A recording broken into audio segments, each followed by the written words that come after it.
আমরা যে দৈনন্দিন ভগবানের সেবা করছি, যদি কোনো কারণে জেনে হোক বা না জেনে সেবায় যদি ত্রুটি হয়, গুরুদেবের আশীর্বাদে সেই সেবা অপরাধ থেকে আমরা মুক্ত হতে পারব। সেই সেবা অপরাধ মার্জনা করে গুরুদেবের আশীর্বাদে পুনরায় ভগবান আমাদের প্রতি প্রসন্ন হবে, সন্তুষ্ট করবেন, কৃপা করবেন।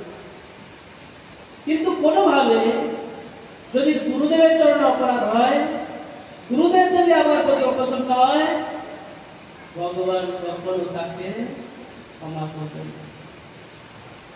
আমাদের কর্তব্য নিষ্ঠার সহিত গুরুদেবের সেবা পূজাতে নিযুক্ত থাকা।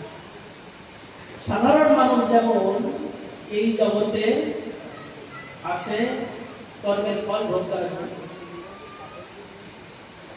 কিন্তু গুরুদেব এই জগতে আসে কর্মের ফল ভোগ করার জন্য নয়। গুরুদেবের এখানে আসার প্রয়োজন নাই, কিন্তু আমাদের মতো বদ্ধজীবকে শিক্ষা প্রদান করার জন্য, আমাদের মতো বদ্ধজীবকে উদ্ধার করার জন্য স্বয়ং ভগবান শ্রীকৃষ্ণ তার মৃত্যুধাম গোলকধাম বৃন্দাবন থেকে তার প্রিয় ভক্ত, তার প্রতিনিধি রূপে পরমারাধ্য গুরুদেবকে পাঠিয়ে দেন। আজকে যে আমরা তিলক করছি, হরিনাম করছি, গিরি অবস্থান ধারণ করছি, বৈষ্ণব সেবা করছি, এগুলো শিখলাম কোথা থেকে? যদি পরমারাধ্য গুরুদেব ভগবানের যে নিত্যধাম গোলকধাম বৃন্দাবন থেকে এই জগতে না আসতে, আমরা জানতে পারতাম না যে আমাদের মনুষ্য জীবনের প্রতিদিন কর্তব্য। গুরুদেব এই জগতে এসেছেন, কৃপা করে আমাদের শিক্ষা দিয়েছেন, তাই সেই শিক্ষা গ্রহণ করে আমরা জীবনে উন্নতি করি। আপনার পরিবারের কোনো ছেলে আপনাকে বলছে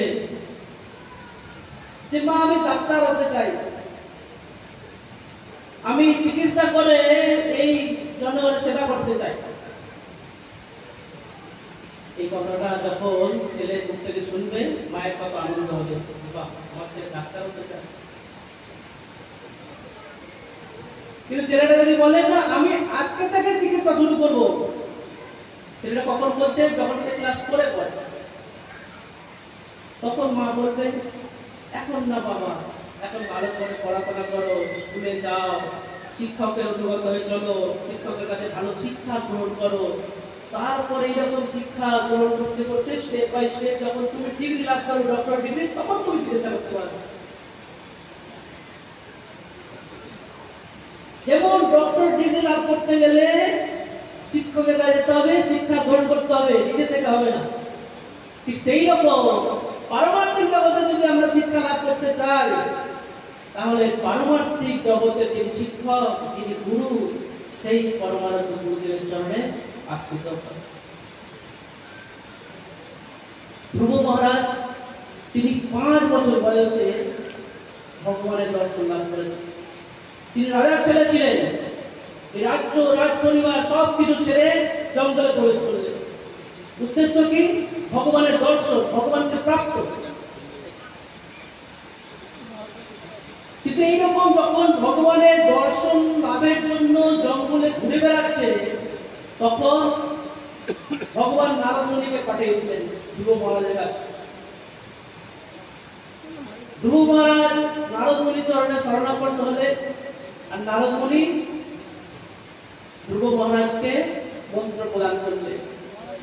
সেই মন্ত্র জপ করতে করতে করতে করতে ধ্রুব মহারাজ 5 বছর বয়সে মাত্র 6 মাস তপস্যা করে সেই মন্ত্রের সিদ্ধি লাভ করে ভগবানের দর্শন পেয়েছেন।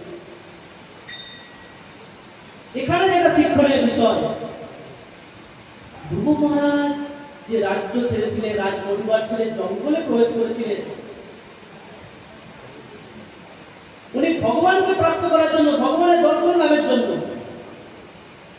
তাহলে ভগবান নিজে না এসে নারদ মুনিকে কেন পাঠালেন?